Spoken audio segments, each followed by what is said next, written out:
Hello. I'm recording this on Wednesday, but you were going to watch it on Thursday. So just wanted to clarify if um, I'm making any references to what day of the week it is. But wanted to go over Act 4, Scene 1 with you. If you checked out this document, you'll see that I have posted the link to the No Fear Shakespeare page of where Act 4, Scene 1 starts, and then a audio clip of Act 1 or Act 4 Scene 1. I tried to find the same clips that I used last time and I couldn't find them. One was super cheesy and I didn't like it, so I'm trying this one.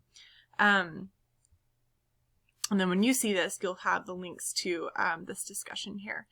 So if you look at Act 4 Scene 1, the main point of Act 4 Scene 1 is that Lepidus and Antony and Octavius have formed a second triumvirate.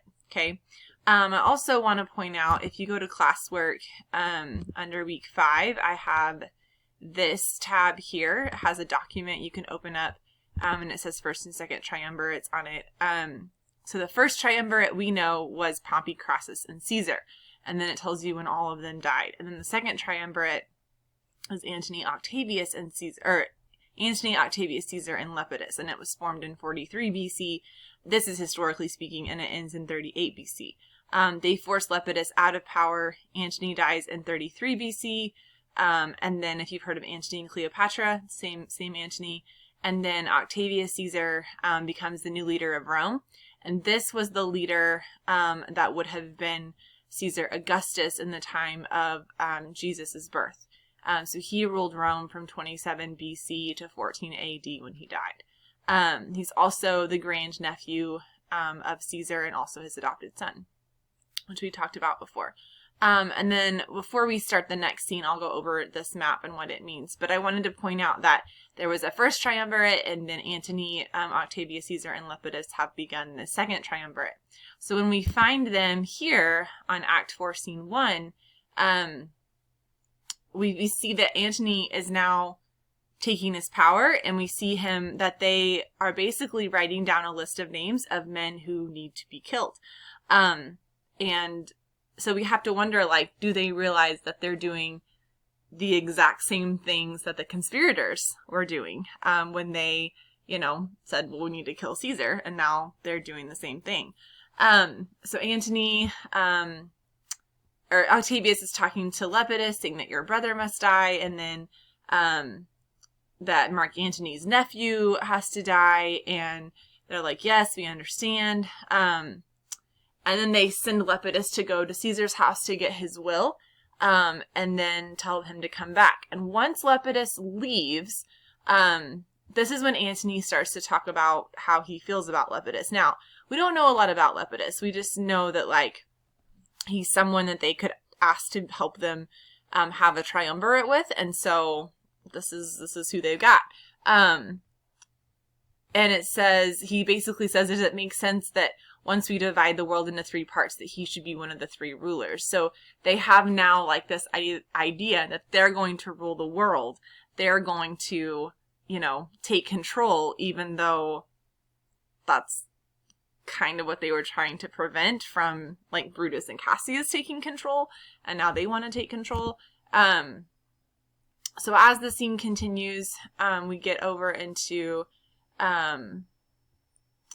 Octavius is trying to talk about basically trying to take up for Lepidus, you thought it made sense and you listened to him about who should be marked to die and these harsh death sentences. And then Antony tells him, I am older than you, I've seen more days than you, and I know what I know about Lepidus, and that he's no better than a donkey who's just going to bear gold, and we're just going to make him work for us. And then once we're done with him, we're gonna send him off. So they're just using Lepidus. That is the point of this scene, that they don't really have any point for him besides having a third person to rule with them. Octavius says that he's a tried and valiant soldier, and Antony says, so is my horse, Octavius. So it's he's not that much better than his horse. And again, he compares Lepidus to his horse by saying that he must be taught and trained and told to go forward. He's an empty man, Says he's a barren-spirited fellow, one that feeds on objects, arts, and imitations. So really there's not a lot to Lepidus. But then in line 40, Antony says, do not talk of him, but his property. And now Octavius, listen, great things. Brutus and Cassius are levying powers, so they're forming an army. We must straight make head, therefore let our alliance be combined. Our best friends made our means stretched. Our best friends made our means stretched. So they are going to pull together as friends and pull together all of their friends and their allies to go up against Brutus and Cassius. And then, so they're going to go. Octavius says, for we are at the stake and bait about with many enemies. There's many enemies around them. Says, and some of that smile have in their hearts, I fear, millions of mischief. So even some of their friends could be plotting against them. So if you go to your main idea chart for Act 4, Scene 1, we're going to fill this in. The main idea for this one is that Antony and Octavius are using Lepidus as a way to have a third person to rule with them. And then we could also say that Antony and Octavius are preparing to go to battle with Brutus and Cassius. Okay. I'm going to pause this and I'm going to copy and paste the lines over so we can save time on the video. I'm going to try to explain or discuss Scene 2 as well. So give me just a second. Okay, so these are the lines that I chose for these 2 points. So the one about them using Lepidus, I used this line from Antony: he must be taught and trained and bid go forth, a barren-spirited fellow, one that feeds on objects, arts, and imitations, which out of use instilled by other men. So if you just wanted to copy and paste that over, I got it right here from lines 36 down through 39. And then the other one says, Brutus and Cassius are levying powers, we must straight make head. This one starts right here. So it's like the middle of 42 down to the end of 43.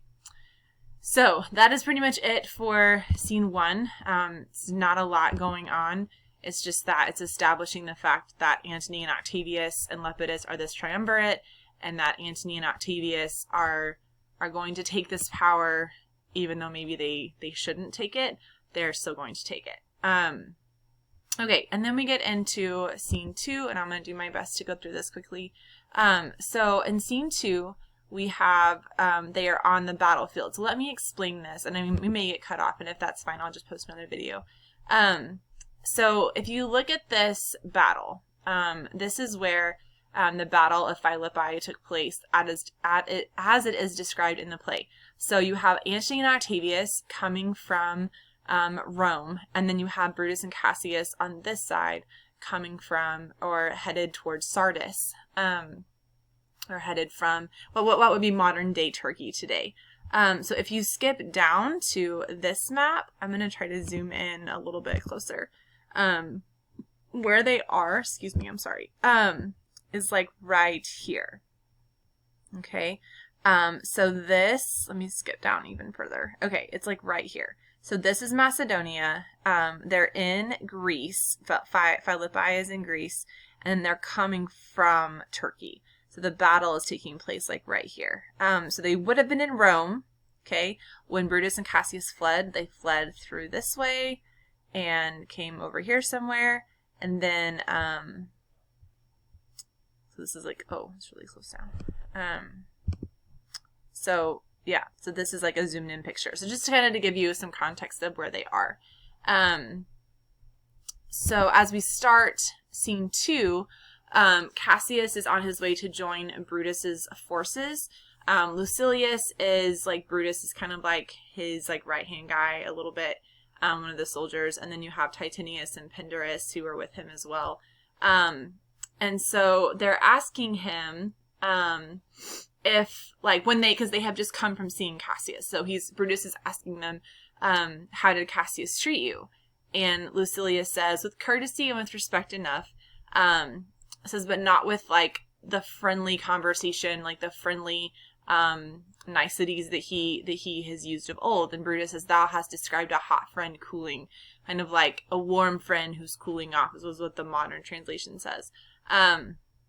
Says, ever note Lucilius, when love begins to sicken and decay, it useth an enforced ceremony.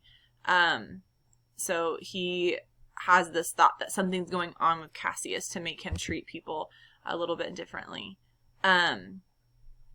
Okay, and then he says, is asking him where his army is, and Lucilius says they mean this night in Sardis to be quartered.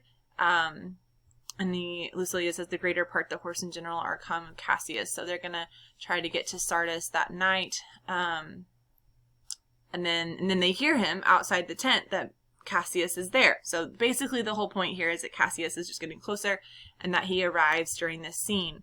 So they're welcoming Cassius. Cassius tells Brutus that he has done him wrong. And Brutus says, he basically tells him, judge me, O you gods, wrong I mine enemies, and if not so, how should I wrong a brother? So he's like, I have not wronged you. How could I possibly wrong you? It's like, I don't even mistreat my enemies. And they are starting to, like, Cassius wants to, like, bring all of these things out in the open that Brutus has done to him. And Brutus says, stop. We're not going to argue here in front of our armies. We're going to go into the tent and talk about what's going on. They should perceive nothing but love from us. And it says, Cassius, enlarge your griefs in the tent, and I will give you audience. I'll listen to what you have to say.